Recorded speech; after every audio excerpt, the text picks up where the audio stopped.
वो नजर नहीं होती है, विजन होता है।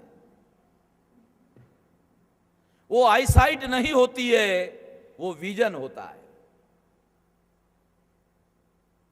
और विजन जो है वो दूर होने वाली घटनाओं का पूर्वानुमान करता है, पूर्व आकलन करता है। मैं इसके आधार पर यह बता रहा हूं कि हम लोगों ने जिस काम के लिए अपनी जिंदगी लगाई, जिस मकसद के लिए जिंदगी लगाई, जिस उद्देश्य के लिए जिंदगी लगाई,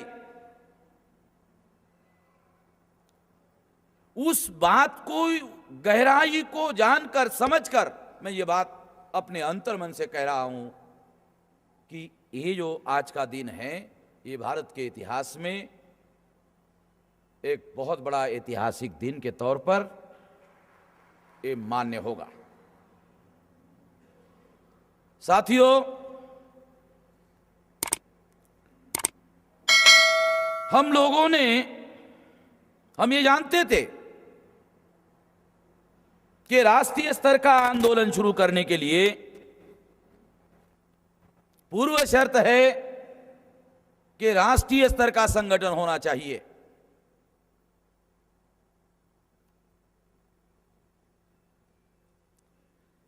और राष्ट्रीय स्तर का संगठन बनाना,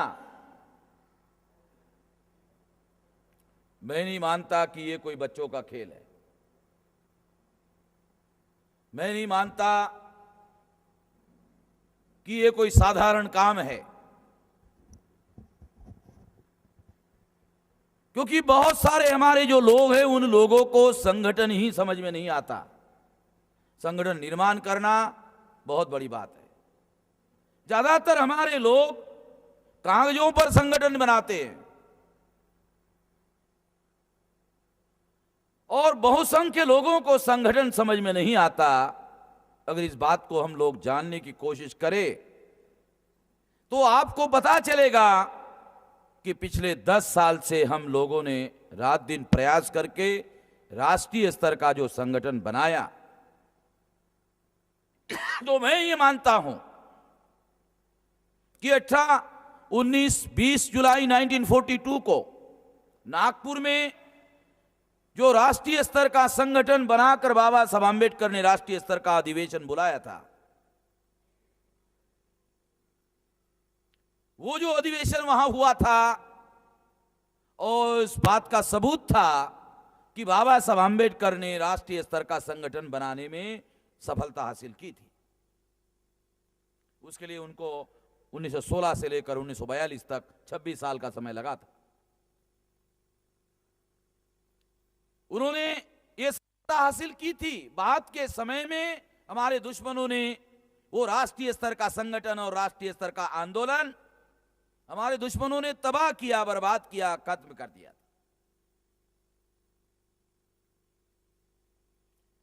क्योंकि जो बाबा साहब आंबेडकर का नाम लेने वाले जो लोग थे, जिनके विरोध में बाबा साहब आंबेडकर ने आंदोलन चलाया था, उनके चरणों में चरण चाटने का काम कर रहे हैं। वो चरणों को चाटने का काम कर रहे हैं। मैं किसी व्यक्ति विशेष का नाम लेकर उनको महान नहीं बनाना चाहता, क्योंकि जब मैं नाम लेता हूं तो खामखा वो आदमी महान हो सकता है। महान बनाना उचित नहीं होगा। इसलिए जिन दुश्मनों ने हमारे महापुरुषों का राष्ट्रीय स्तर का संगठन, राष्ट्रीय स्तर का आंदोलन तबाह और बर्बाद किया था, हमारे सामने चुनौती थी कि उस आंदोलन का पुनर्जीवन किया जाए।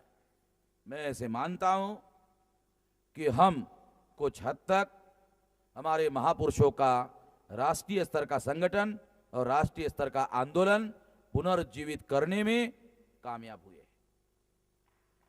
जयपुर का अधिवेशन इस बात का फिजिकल एविडेंस है। और इसलिए इस 10 साल में हम लोगों ने राष्ट्रीय स्तर का संगठन बनाया। आप लोगों को सुनकर आश्चर्य लगेगा कि भारत का जो भौगोलिक नक्शा है उसके आसपास जितने भी देश है, चाहे केरला को लगा हुआ श्रीलंका हो, चाहे कश्मीर को लगा हुआ चाइना हो, नेपाल हो, पाकिस्तान हो, अगर हम इधर आते हैं बंगाल के साइड में आते हैं तो बांग्लादेश है, अगर हम लोग इधर आते हैं गुजरात के साइड में तो कांडला के 20-22 किलोमीटर अंतर पर कराची पाकिस्तान है,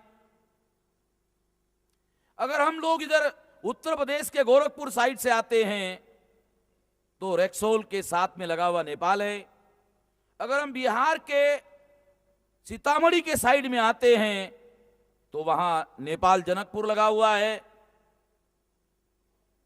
इसका मतलब यह है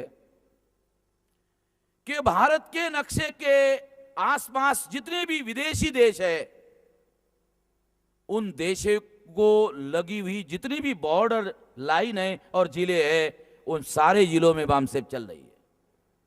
आपको भौगोलिक वामसेप के विस्तार का, वामसेप के विकास का, वामसेप के व्यापकता का अंदाजा आए, इसलिए प्रिसाइजली बता रहा हूं, समझ में आ जाए कि कितना बड़ा विशाल नेटवर्क वामसेप के द्वारा, संगठन का कितना बड़ा विशाल जाल वामसेप के द्वारा हम लोग फैलाने में कामयाब हो गए हैं। आप लोग अंदाजा लगा सकते हैं। इसका मतलब यह है कि हम जब आंदोलन चलाएंगे तो जितने भी विदेशी देश है उसके बॉर्डर जिले जो है, वो सारे बॉर्डर जिलों में हम अपना आंदोलन एक साथ चला सकते हैं। ऐसा हम करने लायक हो गए। इस दृष्टि से यह बात हमारे लिए बहुत महत्वपूर्ण है। साथियों, आप लोग जानते हो 99 में जब हमने भौगोलिक नेटवर्किंग का कार्यक्रम शुरू किया था, हमारे लोगों को यकीन नहीं होता था। मैंने कई बार ये बातें लोगों को बताई, समझाई, और जिस बात कर लोगों को यकीन नहीं होता था उस बात को हमने करके दिखाया। दूसरा कार्यक्रम बनाया सोशल नेटवर्किंग का, 6000 जाति के टुकड़ों को जोड़ने का, क्योंकि हम ऐसा मानते हैं कि अंग्रेजों के द्वारा लाई हुई गुलामी से अलग ब्राह्मणों के द्वारा भारत में जो गुलामी लाई गई है वो भिन्न है, अलग है। हम लोगों को सही तरीके से समझना होगा। वर्ण और जाति के आधार पर लाई हुई जो गुलामी है, जाति के टुकड़ों के आधार पर हमारे लोगों को तोड़ा गया और तोड़कर प्रतिकार विहीन किया गया, प्रतिकार विहीन कर कर गुलामी थोपी गई। अगर हम इस बात को ठीक से समझने की कोशिश करें तो ये गुलामी अलग तरीके है, भिन्न तरीके की है, ऐसा हमें महसूस होता है, समझ में आता है।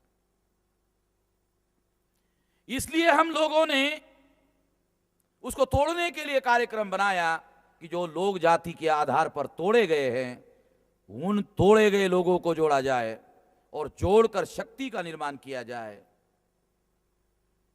6000 जाति के टुकड़ों में तोड़े गए लोगों को जोड़ा जाए, जोड़कर शक्ति का निर्माण किया जाए, निर्माण की भी शक्ति का संचय किया जाए और संचित शक्ति का समुचित समय पर उपयोग और प्रयोग किया जाए। ये प्लान भी हम लोगों ने बनाया। आज लगभग 2300 जाति के कार्यकर्ता ना केवल वामसेप में काम करते हैं, बल्कि इसके लिए तन मन धन से इस आंदोलन को आगे बढ़ाने के लिए जुटे रहे हैं, कार्य कर रहे हैं, रात दिन कार्य कर रहे हैं, देश भर में कार्य कर रहे हैं। और इस तरह से वामसेप ने 99 के बाद ना केवल, क्योंकि यह बताया जाना आप लोगों को बहुत जरूरी है, जिस आंदोलन को हम शुरुआत करना चाहते हैं उसके पहले, ना केवल भौगोलिक नेटवर्किंग करने में हम कामयाब हुए, बल्कि सोशल नेटवर्किंग करने में भी कामयाब हुए। बल्कि इस दौरान, इस 10 साल के दौरान हमने एक 10 पॉइंट प्रोग्राम बनाया।